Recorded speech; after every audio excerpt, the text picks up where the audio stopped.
നമുക്കൊരു വിഷയം ഉണ്ടായി. ആ വിഷയത്തിൽ നമ്മളെ സഹായിക്കാൻ കഴിയുന്ന ഒരാളെ നമ്മൾ ചിന്തിക്കുന്നത് അയാളോടുള്ള സ്നേഹമാണോ?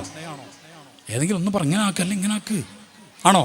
അത് എനിക്കൊരു വിഷയത്തിൽ ഇപ്പോൾ പഞ്ചായത്ത് പ്രസിഡന്റിന്റെ സഹായം അയാൾ സഹായിക്കാൻ പറ്റിയ ആളാന്ന് കുടിക്കോ? പെണ്ണുങ്ങളെ കേൾക്കുന്നുണ്ടല്ലേ? മാഷാ അല്ലാഹ്, കുട്ടികളൊക്കെ നല്ല നല്ല പാട്ട് പാടുന്നുണ്ട്. കുട്ടികൾ ഒരിക്കലും ശബ്ദം ഉണ്ടാക്കുന്നതിൻ്റെ പേരിൽ ശപിക്കാൻ പാടില്ല. കാരണം നമ്മളൊക്കെ കൽബ് കറുത്തു പോയ ആൾക്കാരാണ്. ആ കുട്ടികളുടെ കൽബിൽ കളങ്കം ഉണ്ടാവില്ല. ആ വാനമ്പാടികൾ പൂമ്പാറ്റകളെ പോലെ ഈ ഒരു പൂന്തോട്ടത്തിൽ പാറിക്കളിക്കുന്നത് കൊണ്ടായിരിക്കും ചിലപ്പോൾ ഈ സദസ്സ് കൗലാവുക, നമുക്കറിയില്ല. പിന്നെ സയ്യിദിൻ്റെ സാന്നിധ്യം ഉണ്ട്, അത് വലിയ ബർക്കത്താണ്. പണ്ഡിതന്മാരുണ്ട്, അത് ബർക്കത്താണ്, ഇൽമിൻ്റെ ബർക്കത്തുണ്ടാവും. എന്താ പറഞ്ഞത് നമ്മൾ ലാസ്റ്റ്? എന്താ പറഞ്ഞ ലാസ്റ്റ്?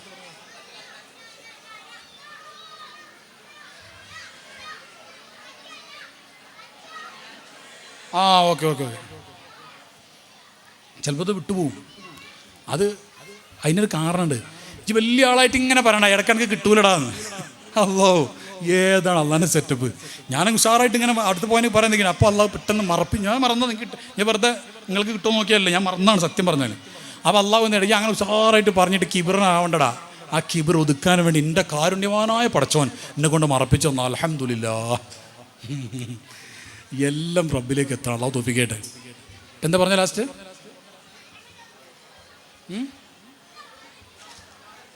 മനസ്സിലായി? പഞ്ചായത്ത് പ്രസിഡന്റ്, നമുക്കൊരു സഹായം തരാൻ കഴിയുന്ന പഞ്ചായത്ത് പ്രസിഡന്റ് എന്നെ സഹായിക്കാൻ പറ്റും. അപ്പോൾ പെണ്ണുങ്ങൾ പറ, പെണ്ണുങ്ങൾ അവിടെ ഉണ്ട്. പഞ്ചായത്ത് പ്രസിഡന്റ് നമ്മളെ സഹായിക്കാൻ പറ്റും. ആ സഹായിക്കാൻ കഴിയുന്ന ആളെ ഓർക്കൽ പഞ്ചായത്ത് പ്രസിഡന്റിനോടുള്ള സ്നേഹമാണോ? ആണോ? പെണ്ണുങ്ങൾ പറ. ഇങ്ങനെ ആക്ക് അല്ലെങ്കിൽ ഇങ്ങനെ ആക്ക്. അല്ല, കറക്റ്റ് അല്ലേ? ഇതേ പണിയല്ലേ റസൂലിനെ കൂടെ നമ്മൾ ചെയ്യുന്നത്? നമ്മുടെ ഒരാവശ്യം വരുമ്പോൾ റസൂലിനെ കുറിച്ച് ചിന്തിക്കുന്നു, എന്നിട്ട് 4 സ്വലാത്ത് നാരി സ്വലാത്ത് ചൊല്ലുന്നു, എന്നിട്ട് അത് റസൂലിനോടുള്ള സ്നേഹമാണെന്ന് പറയുന്നു. അത് അബദ്ധമാണോ? അല്ലേ? പറഞ്ഞു മനസ്സിലായോ? ആ ചെയ്യുന്നത് തെറ്റാണെന്നല്ല, ഒരിക്കലും പറയാൻ പറ്റില്ല. തീർച്ചയായിട്ടും ചെയ്യാം. ഞാൻ തന്നെ പറഞ്ഞു കൊടുക്കാറുണ്ട് ചിലപ്പോൾ. ആ ചെയ്യുന്നത് തെറ്റാണെന്നല്ല, ഒരിക്കലും ചിന്തിക്കരുത്. സാദാത്തുക്കളും പണ്ഡിതന്മാരൊക്കെ നിർദ്ദേശിക്കുന്നതാണത്, അത് തെറ്റല്ല. ഞാൻ പറഞ്ഞു അത് സ്നേഹമാവില്ല എന്ന് പറഞ്ഞേ. അത് സ്നേഹമാവൂല. അത് അതെന്താണെന്ന് അറിയാം, ഒരാൾക്ക് ഇപ്പം നിങ്ങൾക്കൊരാവശ്യം വന്നപ്പോൾ നിങ്ങൾ റസൂലിനെ കുറിച്ച് ചിന്തിച്ചത് റസൂലിനോടുള്ള സ്നേഹമാവില്ല. എങ്ങനെ അല്ല, നിങ്ങൾക്ക് നിങ്ങളോടുള്ള സ്നേഹം സല്ലല്ലാഹു അലൈഹി വസല്ലം തങ്ങളോടുള്ളതായിട്ടില്ല. ഇത് മനസ്സിലായ മക്കളെ? ബോധ്യപ്പെട്ടു? ഞാൻ പറഞ്ഞത് നിങ്ങൾ ഉമ്മാക്ക് ആവശ്യം വന്നപ്പോൾ റസൂലിനെ ഉപയോഗിച്ചു. ബുർദൻ്റെ മജ്‌ലിസ് വന്നിട്ട് നിങ്ങൾ ബുർദ സ്നേഹിച്ചിട്ട് വന്നല്ല. നിങ്ങൾ യാസീനെ മടവൂർക്ക് ഓതിയത് മടവൂരിനെ സ്നേഹിച്ചിട്ടോ യാസീനെ സ്നേഹിച്ചിട്ടോ അല്ല, നിങ്ങളെ ഊരവേദനെ സ്നേഹിച്ചിട്ടാ അല്ല, നിങ്ങൾ ഊരവേദന സ്നേഹിച്ചിട്ടല്ല, നിങ്ങൾ ഊരനെ സ്നേഹിച്ചിട്ട് അത് മാറാൻ വേണ്ടി ചൊല്ലി ഓതി. മനസ്സിലാവേണ്ടത് നമ്മളെ യഥാർത്ഥത്തിലേക്ക് എത്തുന്നില്ല. എല്ലാം ഒരു കൂലി ലെവലിൽ നിൽക്കണമൊക്കെ. അല്ലാഹു അവിടുന്ന് രക്ഷപ്പെടാൻ തൗഫീഖ് നൽകുമാറാവട്ടെ. നമ്മുടെ ഒറ്റ മക്സൂദ് ബൈത്ത് എനിക്ക് അറിയില്ലത്. മറ്റേ നമ്മൾ ഷാദുലിയിലേക്ക് പാടുന്നൊരു ബൈത്തില്ലേ, മമ്മ മക്സൂദും ജന്നാത്തും അതിന് ശിവാനദിരിൽ ജലീ എന്നൊക്കെ പറഞ്ഞിട്ടൊരു ബൈത്തുണ്ട്. ഞാൻ മഹാന്മാർ പാടിയതാ. ഷാദുലിമാവ് ബൈത്തൊന്നും ഉണ്ടാക്കിയിട്ടില്ല, അത്ര ശിഷ്യന്മാരുണ്ടാക്കിയ ബൈത്തുകളാണ്. ശിവാനദിരിൽ ജലീൽ, ഞങ്ങൾക്ക് ആ ഊർലിങ്ങൾ, ഞങ്ങൾക്ക് ആ ജന്നാത്വത്തിനൊന്നുമല്ല, ഞങ്ങളുടെ ലക്ഷ്യം അള്ളാഹുവാണ്. അതാണ് യഥാർത്ഥ പ്രേമം, യഥാർത്ഥ സ്നേഹം, സമർപ്പണം എന്നൊക്കെ പറയുന്നത് അതാണ്. അപ്പോൾ നമ്മൾ അള്ളാഹിൻ്റെ ഹബീബായ രണ്ട് പ്രശ്നങ്ങൾ നമുക്കുണ്ട്. ഒന്നത്തെ പ്രശ്നം പറഞ്ഞു കഴിഞ്ഞു. ഒന്ന്, നമുക്കൊരു പരിപാടി ഉണ്ടെങ്കിൽ മാത്രം റസൂലിനെ സ്നേഹിക്കുന്ന ഒരു അവസ്ഥ നമുക്ക് വന്നിട്ടുണ്ട്. ഒരു പരിപാടി, എന്തെങ്കിലും ഐറ്റംസ് പരിപാടികൾ ഉണ്ടെങ്കിൽ ഹബീബിനെ സ്നേഹിക്കുക. അതായത് ഈ പരിപാടി ഇന്നും നാളെ നമ്മൾ സ്നേഹിക്കുക, അത് കഴിഞ്ഞിട്ട് പിന്നെ നമ്മുടെ റസൂലായി, നമ്മുടെ ഏർപ്പാടിലെ പിന്നെ റസൂൽ ഓർമ്മ വരുന്നില്ല. പക്ഷെ ആശിക്കങ്ങളാവുന്ന നമ്മൾ അള്ളാഹുവിനെ ആക്കി തരട്ടെ. ആവാൻ ആഗ്രഹിക്കുന്ന ആശിക്കുന്ന ഒരിക്കലും ജീവിതകാലത്ത് നമുക്ക് നമ്മളെക്കുറിച്ച് പറയാൻ പറ്റില്ല. അതൊക്കെ ഭയങ്കര ദറജയാണ്. ഞാൻ എന്ന സ്വത്തത്തെ കുഴിച്ചു മൂടി ഞാൻ ഹബീബിൽ ലയിച്ചാൽ മാത്രമേ ആശിക്കുന്നൊക്കെ പറയാൻ പറ്റുള്ളൂ. മഹബത്തനായിട്ടില്ല, മവദ്ദത്തനായിട്ടില്ല. എന്നിട്ടല്ലേ ഇഷ്കനെ കുറിച്ച് നമ്മൾ പറയാം? പറ്റൂല മക്കളെ, പറ്റൂല. നമ്മൾ ആവശ്യം വരുമ്പോൾ വല്ലപ്പോഴൊക്കെ ഹബീബിനെ കുറിച്ച് ഇങ്ങനെ ആലോചിക്കുന്നു സല്ലല്ലാഹു അലൈഹി വസല്ലം. പക്ഷേ ഞാൻ നേരത്തെ പറഞ്ഞ പോലെ നല്ല മനുഷ്യന്മാർക്ക് അങ്ങനെ ആയിരുന്നില്ല. അവർക്കൊരു കിളിയുടെ പാട്ട് കേട്ടാൽ അവർക്ക് തോന്നും ഈ കിളി പാടുന്നത് എൻ്റെ ഹബീബിനെ കുറിച്ചായിരിക്കുമോ ഈ കിളിയുടെ പാട്ട്. ഒരു ഉറുമ്പുകൾ ഇങ്ങനെ വരിയായിട്ട് പോകുന്നത് കണ്ടാൽ ആശിക്കെങ്കിൽ വിചാരിക്കും ഈ ഉറുമ്പുകൾ മദീനത്തേക്കായിരിക്കുമോ പോകുന്നത്.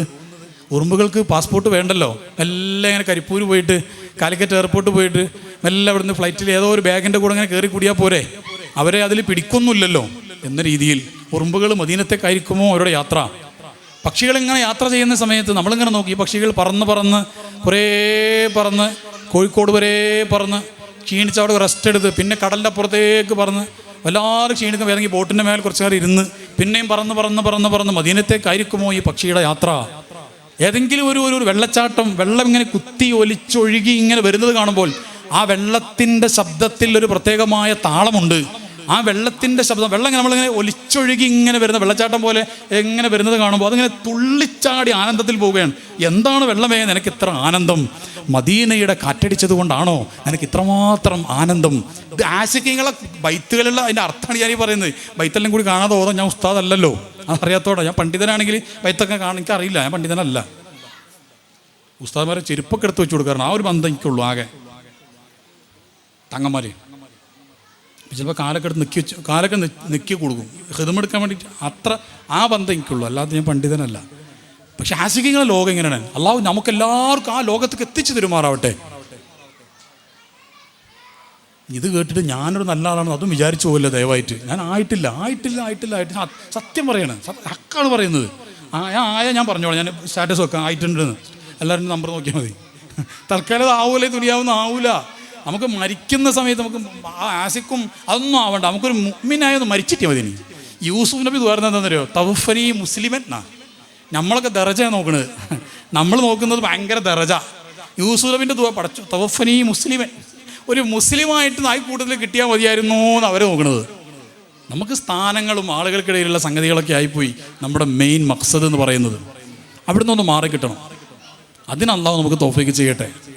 അപ്പോൾ ഹബീബിനെ ഉപയോഗപ്പെടുത്തുന്നിടത്തേക്ക് മാത്രമേ നമ്മൾ വളർന്നിട്ടുള്ളൂ. ഒന്ന്, അത് തെറ്റാണെന്ന് ഞാൻ പറഞ്ഞിട്ടില്ല, ആവർത്തിച്ച് പറയുന്നത് തെറ്റല്ല, തീർച്ചയായിട്ടും അത് ശരിയാണ്. പക്ഷേ നിങ്ങൾ ഹബീബിനെ ഉപയോഗപ്പെടുത്തിയത് കൊണ്ട് ഹബീബിനോട് സ്നേഹമുണ്ട് സ്വല്ലല്ലാഹു അലൈഹി വസല്ലം എന്ന് വരില്ല. പിന്നെ എന്തുകൊണ്ടത് നടക്കും? അത് നടക്കും കാരണം റസൂലുള്ളാഹി റഹ്മത്തുൽ ആലമീൻ ആയതുകൊണ്ട് നടക്കും. രോഗം മാറും, ജോലി ശരിയാവും, ഫാത്തിഹ സ്വലാത്തുണ്ട്, തിബ്ബു സ്വലാത്തുണ്ട്, മഹാന്മാരുണ്ടാക്കിയത് തന്നെയാണ്, ഒക്കെ നടക്കും. പക്ഷെ റസൂലിനെ കിട്ടിയിട്ടുണ്ടാവില്ല. കാരണം നിങ്ങളെ ആവശ്യം വന്നപ്പോൾ മാത്രം റസൂലിനെ തിരിഞ്ഞു നോക്കിയതാ. അതേതാ ചില മഹാന്മാർ ഇമാമിങ്ങൾ ചേർത്ത് ഗ്രന്ഥങ്ങളിലുണ്ട്. എന്തെന്നറിയോ? നിർണായകമായ ചില ഘട്ടങ്ങൾ പണ്ഡിതന്മാർക്ക് ഇമാമിങ്ങൾക്ക് വന്നു. അവർ ഹബീബിനെ മുൻനിർത്തി അള്ളാഹിനോട് ചോദിച്ചു, അള്ളാഹ് കൊടുക്കും. പക്ഷെ അവർ വെറുത്തു. എന്ത്? ഹബീബ് ഒഴിവാക്കിയ ഒരു വിലയുമില്ല, ഈച്ചയുടെ ചിറകിൻ്റെ വില പോലും ഇല്ല എന്ന് ഹബീബ് പറഞ്ഞ സല്ലല്ലാഹു അലൈഹി വസല്ലം ഈ ദുനിയാവിൻ്റെ കാര്യം ആ ഹബീബിനെ ഉപയോഗിച്ചിട്ട് ചോദിക്കാൻ ഞങ്ങൾ ലജ്ജിക്കുന്നു എന്ന് പറഞ്ഞിട്ട് ഹബീബിനെ വെച്ചിട്ട് ദുനിയാവ് അവർ ചോദിച്ചിട്ടില്ല. അതാവും നമുക്ക് പുറത്തുവരുമാറാവട്ടെ. നമ്മളെ സ്ഥിരം പരിപാടി അതാ. ആകെ നമ്മൾ സ്വലാത്തിൽ നിന്നത് ദുനിയാവിലെന്തോ നേടാനാണ്. അല്ലെങ്കിൽ നിങ്ങൾ പറ, ഞാൻ ഉദാഹരണം പറഞ്ഞുതരാം. ഒരാൾ പന്ത് കളിക്ക് പോകുന്നു, അല്ലെങ്കിൽ എന്തെങ്കിലും ഭൗതികമായ എന്തോ ഒരു കാര്യത്തിന് ഒരാൾ പോകുന്നു, ഫുട്ബോൾ ആയിക്കോട്ടെ, ഫുട്ബോൾ മത്സരത്തിന് ഒരാൾ പോകുന്നു. ശരിക്കും ശ്രദ്ധിച്ചിട്ടുണ്ട് പോയിന്റ്. ഫുട്ബോൾ മത്സരത്തിന് ഒരാൾ പോകുന്നു. ആ ഫുട്ബോൾ മത്സരത്തിന് പോയിട്ട് ഫുട്ബോൾ കളി കണ്ട് ഒരു അരമണിക്കൂർ കഴിഞ്ഞിട്ടാണ് രസം തുടങ്ങുക. അതെല്ലാം കാണാൻ തുടങ്ങുമ്പോൾ തന്നെ അയവ തുടങ്ങുമില്ലേ? പറ അല്ലേ? ആ ഫുട്ബോൾ മത്സരം കാണാൻ തുടങ്ങുന്ന ഒന്നാമത്തെ സെക്കൻഡ് മുതൽ തന്നെ അതിലൊരു രസമല്ലേ? ഇവരെന്താ പറയത്ത് ഇല്ലേ? മുന്തിരി ജ്യൂസ് കുടിച്ച് കഴിയാനാവുമ്പോഴാണോ രസം? അല്ല, മുന്തിരി ജ്യൂസ് കൊടുക്കുന്ന തുടക്കം മുതൽ തന്നെ രസം ഉണ്ടോ? ഇല്ലേ? ഉണ്ടോ? ഉണ്ട്. അത് എന്താ കാരണം എന്ന് പറഞ്ഞേക്ക്? മുന്തിരി ജ്യൂസ് കുടിക്കുന്ന സെക്കൻഡിൽ തന്നെ മുന്തിരി ജ്യൂസിൽ ഫനാഹ് സംഭവിച്ചിട്ടുണ്ട്, മുന്തിരി ജ്യൂസിൽ ലയനം സംഭവിച്ചിട്ടുണ്ട്. അതേസമയം നമ്മൾ ഈ മുന്തിരി ജ്യൂസ് കുടിക്കുന്ന സമയത്ത് നീയത്ത്, അല്ലെങ്കിൽ ബിരിയാണി കഴിക്കുന്ന സമയത്ത് നീയത്ത്, ഈ ബിരിയാണി കഴിച്ച് കഴിയുമ്പോഴത്തേക്ക് എൻ്റെ ഊരവേദന മാറണം എന്ന നീയത്തിൽ നിങ്ങൾ ബിരിയാണി കഴിച്ചു തുടങ്ങിയാൽ നിങ്ങൾ ബിരിയാണിയുടെ ടേസ്റ്റ് അറിയോ? പറ, ബിരിയാണി ടേസ്റ്റ് അറിയോ? നിങ്ങൾ ചിന്തൊക്കെ എവിടെ ആയിരിക്കും? ഊരവേദന ഇപ്പോൾ കുറച്ച് കുറഞ്ഞോ, ചോറ് പകുതിയായിട്ടുണ്ട്, ഊരവേദന കുറഞ്ഞോ? ആണോ? അല്ലേ? കളി കാണാൻ നിങ്ങൾ പോകുന്ന സമയത്ത് നിങ്ങളുടെ മനസ്സിൽ എൻ്റെ മുറാദ് ഹാസിലാവുന്ന നീയത്തിൽ ഫുട്ബോളുകൾ കാണാൻ പോയാൽ നിങ്ങൾക്ക് ഫുട്ബോളിന് ടേസ്റ്റ് കിട്ടുമോ? ഇല്ല. അതന്നെയാണ് ദിക്റിൻ്റെ മജ്ലിസിൽ സംഭവിക്കുന്നത്. ദിക്റിൻ്റെ, സ്വലാത്തിൻ്റെ, ബുർദയുടെ, ഹബീബിൻ്റെ മജ്ലിസിലേക്ക് സ്വല്ലല്ലാഹു അലൈഹി വസല്ലം ഒരാൾ വരുന്ന സമയത്ത് ലിസ്റ്റിൽ 10 സാധനങ്ങൾ എഴുതിയിട്ടാണ് വന്നത്. ഇയാളെ ഫോക്കസ് ഒന്നും ഹബീബിൻ്റെ ദിക്റിലല്ല, ഇയാളെ ഫോക്കസ് ഒന്നും അള്ളാഹിൻ്റെ ദിക്റിലല്ല. മനസ്സിലാവേണ്ടത് പറയുന്നത്? ഇയാളെ ഫോക്കസ് ഇയാളെ ലിസ്റ്റാ. മനസ്സിലായോ? പിന്നെ തങ്ങന്മാർ ദുആർക്കും. കാരണം സാധാരണക്കാരെ പരിഗണിക്കേണ്ട, ഓരോ വിഷമിപ്പിക്കാൻ പാടില്ലല്ലോ. അത് തങ്ങന്മാർക്കും ഉസ്താദ്മാർക്കും അറിയാത്തതുകൊണ്ടല്ല, അവർ ദുആർക്കും. കാരണം എന്താ? ആ സദസ്സിലുള്ള ഏറ്റവും ഈമാനിൽ ദുർബലരായ ആൾക്കാർ അവർ പരിഗണിക്കൽ അവർക്ക് നിർബന്ധ, അതുകൊണ്ട് അവർ ദ്വാരക്കും. മനസ്സിലാവേണ്ട പറയുന്നത്? അത് സാധാരണക്കാരെ പരിഗണിക്കും. ഇതൊന്നും അറിയാത്ത ആൾക്കാരുണ്ടാവും, അവരെ പരിഗണിച്ച് ദ്വാരക്കൽ നിർബന്ധ, അവർ ദ്വാ ചെയ്യും. അത് കാലാകാലം ദ്വാരക്കും, അത് അവരെ പരിഗണിച്ചുകൊണ്ടാ. പക്ഷേ നമ്മളൊന്ന് ആലോചിച്ച് നോക്ക്, ഫുട്ബോൾ മത്സരത്തിന് പോകുമ്പോൾ ബിരിയാണി തിന്നും ഇഷ്ടപ്പെട്ട ജ്യൂസ് കഴിക്കുമ്പോൾ ഒന്നും നമ്മൾ നിയത്ത് വെക്കുന്നില്ല. എങ്ങനെ നീത്? ലക്ഷ്യം മുറാദ് ഹാസിലാവാൻ വേണ്ടി ബിരിയാണി ആണെങ്കിൽ നിങ്ങൾ ജീവിതത്തിൽ കഴിച്ചു നോക്കിയാൽ മുറാദ് ഹാസിലാവാൻ വേണ്ടി ബിരിയാണി കഴിച്ചണോ? കുട്ടികളെ ഉണ്ടോ? പെണ്ണുങ്ങളെ മുറാദ് ഹാസിലാക്കാൻ വേണ്ടി കേക്ക് ഉണ്ടാക്കി വെക്കുക നിങ്ങൾ? ഇല്ല. നിങ്ങൾ ഞാൻ നേരത്തെ ചോദിച്ചു, ഒന്നുകൂടെ ആവർത്തിക്കുന്നു. മുറാദ് ഹാസിലാകാൻ വേണ്ടി നിങ്ങൾ ബിരിയാണി നിങ്ങൾ ലക്ഷ്യം മൊത്തം മുറാദിലാണ്ടാവുക, നിങ്ങളെ ചിന്ത മൊത്തം മുറാദിലാണ്ട്, അത് ഹാസിലാവുക അല്ല ചിന്തയിലുണ്ടാവുക. ഇതേ പരിപാടിയാണ് ദിക്റിന്റെ അല്ലെങ്കിൽ ഹബീബിന്റെ മജ്ലിസിൽ വന്നിരിക്കുന്നത്. ഇത് മനസ്സിൽ മൊത്തം ഹബീബല്ല, നിങ്ങളെ മുറാദുകളാണ്. മനസ്സിലാവേണ്ടത് തെറ്റല്ല ഞാൻ പറയുന്നത്. പക്ഷേ ഹബീബിലുള്ള സമർപ്പണം ഇതല്ല. കാലാകാലം LKG ഇരുന്നാൽ മതി, ഒരു 1-ാം ക്ലാസ് ഒരു ഇത് കിട്ടണ്ടേ? അല്ലാതെ 1-ാം ക്ലാസ്സിൽ എത്തിച്ചേരുമാറാവട്ടെ. ഒന്ന് മതി, നമുക്ക് ഒരു 1-ാം ക്ലാസ് മതി. 1-ാം ക്ലാസ് മതി. കാരണം 1 അഹദാണല്ലോ, അലിഫാണല്ലോ, അത് മതി. 1-ലെത്തി കിട്ടിയാൽ മതി. എന്നിട്ട് 1-ാം ക്ലാസ്സിൽ എത്തിയിട്ട് ഒന്നും മനസ്സിലായില്ലല്ലോ പഠിച്ചോനെ, ഒന്നും മനസ്സിലായില്ലല്ലോ പഠിച്ചോനെ എന്ന് പറഞ്ഞിട്ട് ജീവിക്കാൻ പറ്റണം. അവർക്ക് അല്ലാഹു തആല എന്തെങ്കിലുമൊക്കെ മനസ്സിലാക്കി കൊടുക്കും. നിങ്ങൾക്ക് എന്തെങ്കിലുമൊക്കെ മനസ്സിലായോ? നമ്മുടെ ഹബീബിനോട് നമ്മൾ ഇഷ്ടമുണ്ട് എന്ന് പറയുന്നത് ഒരിക്കലും ഇഷ്ടമല്ല, ഉപയോഗപ്പെടുത്തുകയാണ് നമ്മൾ ചെയ്തത്. തെറ്റാണെന്ന് ഞാൻ പറയുന്നില്ല, ഞാൻ തെറ്റിദ്ധരിക്കാതിരിക്കാൻ ഞാൻ വാക്ക് ആവർത്തിക്കുന്നത്. സ്നേഹിക്കാൻ അവിടുത്തെ ഒരു സെക്കൻഡ് സ്നേഹിച്ചാൽ അവിടുന്ന് ആ സ്നേഹം അറിയും, ഉറപ്പാണ് അറിയും. അബൂ ഹുറൈറ റളിയല്ലാഹു അൻഹു വഫാത്താകുന്ന ഘട്ടത്തിൽ ചരിത്രത്തിൽ കാണാൻ സുഹൃത്തുക്കളെ, ഹബീബിൻ്റെ ചരിത്രം എന്ന് പറഞ്ഞാൽ കണ്ണുനീര്, ചെഞ്ചായമടഞ്ഞ കണ്ണുനീരോടുകൂടെ അല്ലാതെ ഹബീബിൻ്റെ ചരിത്രം വായിക്കാൻ കഴിയൂല സല്ലല്ലാഹു അലൈഹി വസല്ലം. എന്താണ് അവിടുത്തെ കാരുണ്യം എന്ന് പറയുന്നത്? നിങ്ങൾക്ക് എന്താണ് അവിടുത്തെ കാരുണ്യം? സുബ്ഹാനല്ലാഹ്. ഒരുപാട് ചരിത്രങ്ങളുണ്ട്, സ്വഹാബത്തിൻ്റെ ചരിത്രങ്ങൾ എത്ര ഘട്ടങ്ങളിലുണ്ടെന്നറിയോ?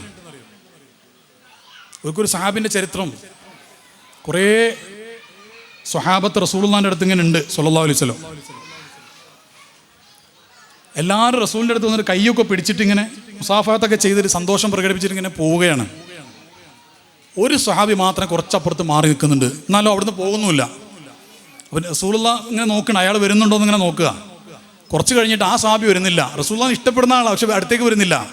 എല്ലാവരും കൈ പിടിച്ച് പോയപ്പോൾ ഹബീബായ തങ്ങൾ ചോദിച്ചു സ്വല്ലല്ലാഹു അലൈഹി വസല്ലം, നിങ്ങളെന്താണ് എൻ്റെ അടുത്തേക്ക് വരാത്തത്? എന്നെ ഇഷ്ടമല്ലാത്തതുകൊണ്ടാണോ? അപ്പോൾ സ്വഹാബി പറഞ്ഞു, അല്ല തങ്ങളെ, നിങ്ങളെ ഇഷ്ടമല്ലാത്തതുകൊണ്ടല്ല. നിങ്ങൾ ഞാൻ കൽബോണ്ട് കേട്ടോക്ക്, ഞാനീ പറഞ്ഞു കൽബോണ്ട് കേട്ടോക്ക്. ആ രംഗം മനസ്സിലേക്ക് കൊണ്ടുപോവാ. ഹബീബ് ഇങ്ങനെ നിൽക്കുന്നു, ആ മഹാപ്രകാശം അതിങ്ങനെ നിൽക്കുന്നു. കുറേ ആൾക്കാർ കൈ പിടിച്ച് മുത്തി പോകുന്നു. കണ്ണടച്ചാലും കുഴപ്പമില്ല, തുറന്നാലും കുഴപ്പമില്ല, കൽബിലേക്ക് ചിന്ത വരട്ടെ. അപ്പോൾ ഒരു സഹായം അപ്പുറത്ത് ഇങ്ങനെ മാറി നിൽക്കുന്നു. അപ്പോൾ റസൂലുള്ളാഹി ഇങ്ങനെ ചോദിക്കുകയാണ്, നിങ്ങൾ എന്താ എൻ്റെ അടുത്തേക്ക് വരാത്തത്? എന്നോട് ഇഷ്ടമില്ലാത്തതുകൊണ്ടാണോ? അപ്പോൾ റസൂലിനോട് ആ സ്വാമി പറയാൻ, അല്ല തങ്ങളെ, നിങ്ങളെനിക്ക് വലിയ ഇഷ്ടമാണ്, പിന്നെന്താ അടുത്തേക്ക് വരാത്തത്? ചങ്ങളെ, ഞാനൊരു നാടൻ പണിക്ക് പോകുന്ന ആളാണ്. നാടൻ പണിയൊക്കെ എടുത്തെടുത്ത് എൻ്റെ കയ്യിനൊക്കെ തയമ്പുണ്ട്, കൈ പരുക്കൻ കൈയാണ്. അപ്പം അങ്ങയുടെ ആ സോഫ്റ്റായ കൈയല്ലേ അങ്ങയുടെ കൈ, ആ കയ്യിൽ ഈ നാടൻ പണി എടുത്ത് തയമ്പ് വന്ന് എൻ്റെ കൈ ഇങ്ങനെ ഞാൻ സലാം പറഞ്ഞ് പിടിച്ചാൽ അങ്ങേക്ക് വിഷമാവൂലേ, അതുകൊണ്ട് ഞാൻ അടുത്തേക്ക് വരാത്തതാണ് എന്ന്. ആ സമയത്ത് ഹബീബായ ഞങ്ങൾ കെട്ടിപ്പിടിച്ച് ഹബീബിൻ്റെ കണ്ണ് അവിടെ നിറഞ്ഞിട്ട് റസൂലുള്ളാഹി സ്വല്ലല്ലാഹു അലൈഹി വസല്ലം തങ്ങൾ ഈ കൈ ഇങ്ങ് ഉയർത്തിപ്പിടിച്ചു. എന്നിട്ട് പറഞ്ഞു സ്വഹാബത്തിനോട്, സ്വഹാബത്തെ, സ്വർഗത്തിലേക്ക് പോകുന്ന കൈ കണ്ടിട്ടുണ്ട് നിങ്ങൾ? കണ്ടോളി, ഇതാണ് ഈ കൈ, സ്വർഗത്തിലേക്ക് പോകുന്ന കൈയാണത്. ഇതാണ് മക്കളെ ഹബീബ് സ്വല്ലല്ലാഹു അലൈഹി വസല്ലം.